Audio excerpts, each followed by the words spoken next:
Bonjour à toutes et à tous, bienvenue sur Entrée c'est ouvert. Aujourd'hui, nous allons visiter la rêverie d'Amet, où nous rencontrerons Amandine et Ludovic, accompagnés de leurs charmantes petites filles, qui vont nous expliquer leur projet et nous faire une visite guidée des lieux. Bon visionnage à toutes et à tous.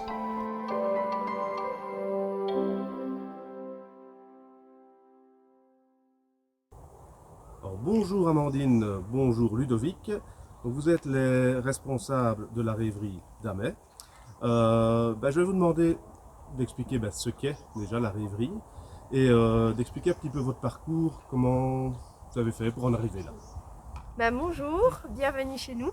Donc voilà, en fait la rêverie ça a été créé un peu à cause d'un événement dans notre vie en fait, surtout dans la mienne, dû à un accident de travail et pas mal de remises en question par rapport au métier d'enseignante. Donc de là on s'est dit qu'on avait un certain potentiel, qu'on avait le terrain, on avait déjà les animaux, on s'est dit pourquoi pas, donc on a commencé un petit peu à réfléchir, à mettre des choses en place et on s'est dit on va créer un endroit pour les personnes à besoins spécifiques ou non. Donc ça c'est vraiment quelque chose qui me tient à cœur de par mon métier où j'ai enseigné pas mal d'années dans l'enseignement spécialisé. Je trouvais ça important de pouvoir mettre toutes mes capacités, tout ce que j'ai pu apprendre pendant ces années auprès des enfants et des parents, pouvoir leur proposer un service où les enfants à besoins spécifiques peuvent être encadrés et avoir vraiment un lieu où on peut caresser, manipuler les animaux, les nourrir. On a vraiment des animaux qui sont vraiment très gentils. Donc voilà, on fait plein de choses. Donc on va commencer par des stages. Bientôt, normalement à Pâques, la deuxième semaine. On fait les anniversaires. On fait aussi les congés pédagogiques. On reçoit aussi des séances de zoothérapie, donc vraiment privatives ici. Et on reçoit les écoles, les établissements, donc de la personne, de la petite enfance à la personne âgée, à besoins spécifiques ou non. Donc on a... Ok, super. Et toi Ludovic, tu fais exactement la même chose ou bien tu as une tâche plus particulière On est plus sur la partie structure, donc tous les travaux ont été faits par moi, j'ai eu de l'aide évidemment, mais tous les travaux ont été faits principalement par moi. Donc moi c'est plus plus ce qu'il y a derrière le rideau, on va dire ça comme ça. Ok, parfait. On se complète. Vous nous faites une petite visite guidée? Oui, bien sûr. Allez, c'est parti.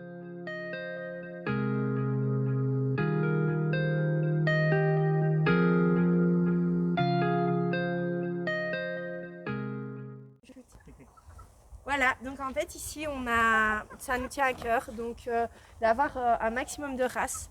Donc on a énormément de races ici de poules, on en a plus ou moins 26, il y en a encore qui se cachent dans le poulailler. Et c'est important pour nous que les personnes arrivent et se disent oh waouh, mais en fait il existe énormément de races de poules. Surtout celles-là, les petites combattantes naines qui sont juste merveilleuses. Donc c'est un gros coup de cœur. Et c'est une poule super curieuse et c'est vraiment les mascottes en fait de la rêverie. Et où est-ce que vous procurez Alors chez les poules en tout cas? Chez Waligali. Donc ils sont merveilleux. Les poules naissent chez eux, donc les poussins naissent chez eux, les poules sont soignées, les poules handicapées sont replacées en famille, donc c'est vraiment quelque chose qui se met bien avec nos valeurs aussi. Nous on adopte. Je suppose que c'est important pour vous de ne pas prendre des poules, industrielles. Voilà, tout à fait, oui. Vraiment ce contact et puis les patrons sont vraiment chouettes et ont des bonnes idées, des bonnes façons de faire. Et c'est vraiment en adéquation avec nos valeurs et ce qu'on veut transmettre aux gens et aux enfants. Donc, super, ok. Tu veux Tao? Alors ici, qu'est-ce qu'on a dans toute la marmaille? Alors là, on a du choix. Donc on a notre chef, donc Mao, notre bouc, à la base nain, mais bon, voilà. On a Mia, notre chèvre naine ici. On a Tao qui a 1 an et demi, notre alpaga. On a Bao qui a encore un bébé, donc il a 10 mois, donc c'est un cria. On a notre grosse Lola qui est un mouton au nez noir et un mouton normal. Ici on a Bruno, donc un mouton douessant.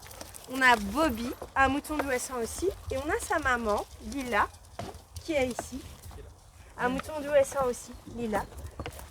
Et on a Lily, mouton d'Ouessant avec mouton de Cameroun, c'est pour ça qu'elle a une couleur différente au niveau du visage. Ça en fait des prénoms comme ça. Comment est-ce que tu fais pour trouver tous les prénoms?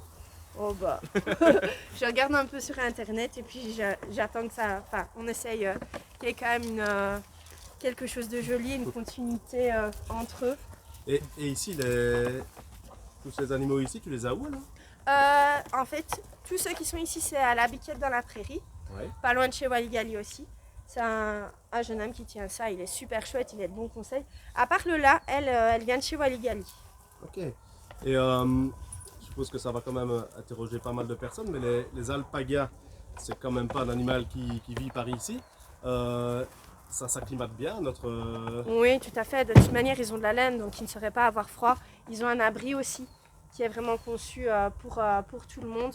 Mais généralement, les alpagas ne sont pas vite gênés par rapport aux températures. Mais Mao, par contre, les chèvres, boucs, dès qu'il y a une goutte de pluie, ils ont ce besoin de se mettre à l'abri. Ils ont horreur de ça. Mais les autres, généralement, ils restent dehors. Et en été, ils dorment même ici, en fait. Ok. Donc, On va peut-être aller voir leurs abris, voir un petit peu à quoi ça ressemble. oui, bien sûr. Alors, voilà, ici on a notre gros râtelier. On leur met un énorme ballot quotidiennement. Ils viennent se servir. Comme on n'a pas d'herbe, ben, on compense. Et les alpagas, en fait, ils doivent avoir du foin toute l'année. Donc c'est super important pour eux. Donc même si on n'a pas d'herbe, c'est en cours. On a 15 boîtes qui attendent au chaud d'être semées quand il fera meilleur. Mais Donc, voilà. Ils n'ont pas faim, quoi. Ben, je pense que quand on les voit, on voit quand même que la cantine est bonne, mais voilà. Oui, d'ailleurs, je rebondis sur le fait que tu dis que tu vas ressemer, etc. On s'était mis d'accord avant, donc on reviendra une deuxième fois, parce qu'il va y avoir des... Oui, des changements encore au niveau des peintures, l'herbe, j'espère, qui aura poussé d'ici là, Ouais. les mares qui seront installées, l'enclos des cochons d'Inde aussi. Et on va venir refilmer et revoir, alors Oui, avec comme ça on grand pourra plaisir. faire un avant et après, et voir un petit peu les changements. Voilà. Donc ici, vous pouvez voir qu'on a creusé. Donc on va insérer l'enclos des cochons d'Inde dans le béton afin qu'il n'y ait plus d'invasion de rats ou d'autres prédateurs qui pourraient leur faire peur. Beaucoup de problèmes de rats ici. Un petit peu, mais bon, voilà, un peu comme partout. Ouais. Donc, Dans le mien aussi, je sais pas quoi faire. voilà, il y a des solutions, c'est pas toujours les meilleures, mais moi on m'avait conseillé de mettre une bassine donc près d'un enclos avec de l'eau et du pain afin que les rats puissent monter et aller se noyer. Apparemment ça fonctionne bien. Moi le problème c'est qu'avec les moutons, le pain est mangé avant, mais voilà.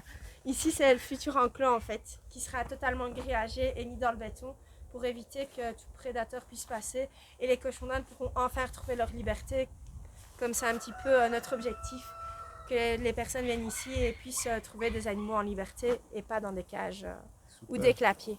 Je vois que tu as des lapins Oui, aussi. on a des lapins qu'on a recueillis. Donc on a un géant des Flandres, on a un angora, on a des têtes de lion, on a des petits lapins béliers aussi nains. Donc c'est des lapins qu'on a adoptés. Et tous les lapins, les cobayes, etc., là, tu vas les chercher où? Les lapins, au final, c'est plus de l'adoption pour aider les personnes. Mais bon, maintenant, on n'en prend plus, hein, parce que j'ai beaucoup de demandes quotidiennes, mais on a une place. Et là, j'ai 2 lapros qui doivent s'ajouter. C'est des géants papillons, pardon. Donc non, je ne prends plus de lapins, ni de cochons d'Inde. On a le nombre qu'il faut, mais voilà, on les adopte. Les cochons d'Inde, j'étais chercher chez une dame à Herstal. Les choux mignons, elle est vraiment chouette aussi. Et les lapins, voilà, c'est de l'adoption un petit peu en sauvetage.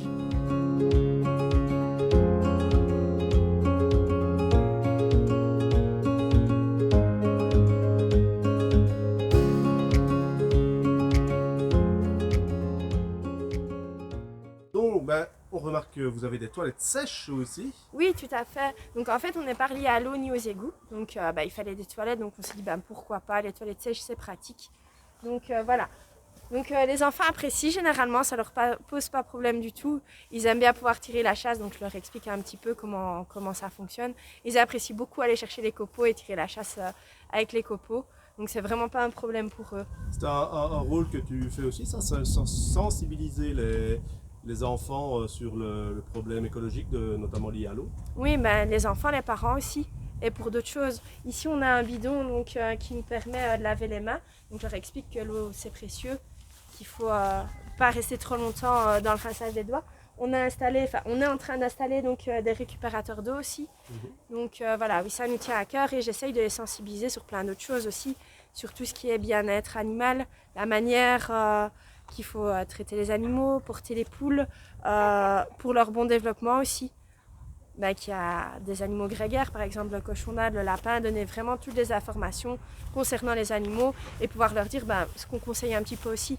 Donc, par exemple, le lapin, moi je le conseille vraiment en extérieur puisque c'est quand même un lapin, ça sent vite. Contrairement au cochon d'Inde où on a un peu plus de marge niveau odeur, voilà, aux personnes je leur dis que c'est quand même mieux un lapin de pouvoir les installer dehors s'il y a la place. Bien-être animal avant tout. Voilà, c'est ça. Voilà, on vient de faire le tour de la rêverie, votre petit coin de paradis. Est-ce que pour vous, travailler avec des animaux, est-ce que c'est la recette du bonheur? Oh oui, c'est sûr ça. Ça c'est clair que c'est la recette du bonheur. Il nous apporte énormément au quotidien. On essaye de leur apporter le maximum aussi. Et ça fait beaucoup de bien à nos filles. Surtout à Eléa qui était réservée. Et maintenant, ça lui permet d'extérioriser, d'être mieux. Et voilà, c'est vraiment le bonheur. Et d'ailleurs, par rapport aux animaux, comment est-ce que vous faites pour les choisir? Est-ce que vous voyez un animal, vous dites celui-là il a l'air cool, je vais me renseigner, on va tout faire pour l'avoir? Ou bien est-ce que c'est l'inverse? Est-ce qu'à la base vous connaissiez les sortes d'animaux et vous dites ok, on va en avoir un comme ça? Ah non, pas du tout, c'est du coup de cœur. On fonctionne par coup de cœur et on voit avec le veto et le bien-être animal s'il peut s'adapter sur le terrain qu'on a. Et si tous les feux sont verts par le professionnel, à ce moment-là, notre coup de cœur, on se lance. Super. Il y a des animaux que vous avez dû refuser? Oui. On m'avait proposé un enfant. Donc là, j'ai refusé parce qu'en fait, il faut vraiment un terrain adapté et séparé. Donc là, c'était pas possible. Les cochons aussi, parce qu'on a eu plusieurs personnes qui se sont fait blesser. Donc c'est pour ça qu'on n'en prend pas, on préfère pas prendre de risques. Comme on reste vraiment dans le côté les animaux en liberté, voilà, on ne fait pas de risques à ce niveau-là. Nos mâles sont castrés parce que les animaux peuvent aussi changer de caractère à partir d'un certain âge. Donc il faut qu'ils soient castrés avant 1 an. Donc ça, c'est super important pour nous. Ok. Donc on est d'accord quand même que vous avez un domaine, on va dire, un peu alternatif dans le monde de l'emploi. D'ailleurs, à ce niveau-là, est-ce que vous avez des conseils à donner à des personnes qui voudraient se lancer comme ça sur des projets alternatifs? Oui, beaucoup de courage, de patience, de détermination. Oui, et alors pour le bien-être des animaux, ne pas hésiter à entrecouper les informations. Ce qui arrive régulièrement, c'est qu'on a un son de cloche, on suit ce son de cloche et puis au final, une personne s'est trompée, on a écouté le mauvais conseil. Donc maintenant, on essaye à chaque fois de prendre plusieurs infos, de les entrecouper et d'en faire quelque chose de bien. Ça, c'est le conseil. Oui. Avant de créer les abris, moi, j'ai contacté le bien-être animal et en fait, il n'y a pas spécialement de mètres carrés par rapport aux lapins, par rapport aux poules, par rapport aux animaux. Donc, on a fait plus. Comme ça, on est large et on se dit que quoi qu'il en soit, ils ont de la place. Ok. Et justement, d'après tout ce que vous avez mis en place, il y a des regrets, il y a des choses que vous auriez fait autrement ou des choses que vous auriez dû faire peut-être? Pour ma part, non, pas spécialement. Moi, je trouve qu'on est bien comme ça. J'aimerais bien pouvoir avancer un peu plus dans les travaux et me dire que waouh, c'est vraiment l'objectif qu'on s'est fixé, l'objectif final. Mais non, franchement, je devrais recommencer demain, je recommence. Parfait. Quelles sont les principales difficultés? Le fait de ne pas avoir de jour off. Donc en fait, un animal, je veux dire, les gens viennent, ils font leur journée, puis quand ils partent, pour eux c'est terminé, mais en fait non, les animaux c'est 4 sur 24, c'est 365 jours par an. Ils sont malades, veiller sur eux voilà. aussi. Donc ça, on le savait, mais on le sait vraiment que quand on le vit. Plus le fait que vous travaillez à domicile, donc il y a aussi le fait qu'il y a le boulot et le particulier qui s'entremêlent aussi, donc c'est peut-être pas évident non plus. Et nos filles aussi. Et les filles, oui. Non, c'est pas évident. Maintenant, les filles sont épanouies sur le terrain, donc on s'est les laisser assez libres. Elles savent s'amuser, parfois. Elles nous aident par moments. À changer les abris, à s'occuper des poules, à leur donner à manger, à boire. Donc en fait, le plus dur est derrière nous au final. Ok. Au final, donc, comme conclusion, Est-ce que vous êtes heureux? Oh oui, Oui. bien plus qu'avant. Clairement. Eh bien, Amandine, Ludovic, merci beaucoup de nous avoir accueillis à la rêverie. Merci Chez aussi à vous. vous Merci à pour vous. votre gentillesse. Comme on a dit, on se retrouve dans quelques temps pour voir L'évolution. l'évolution, voir les adaptations, les aménagements que vous aurez faits. Et en attendant, on vous souhaite beaucoup de bonheur, une très bonne réussite. Mais merci beaucoup. Merci beaucoup. Et on vous dit au revoir, à bientôt. À bientôt. Et bien voilà, la visite de la rêverie se termine. J'espère que vous avez pris autant de plaisir à regarder le reportage que nous à le faire. On se donne rendez-vous pour les prochaines vidéos. En attendant, n'oubliez pas de vous abonner, de commenter, de partager et de liker. Mais surtout de prendre soin de vous. Allez, ciao ciao!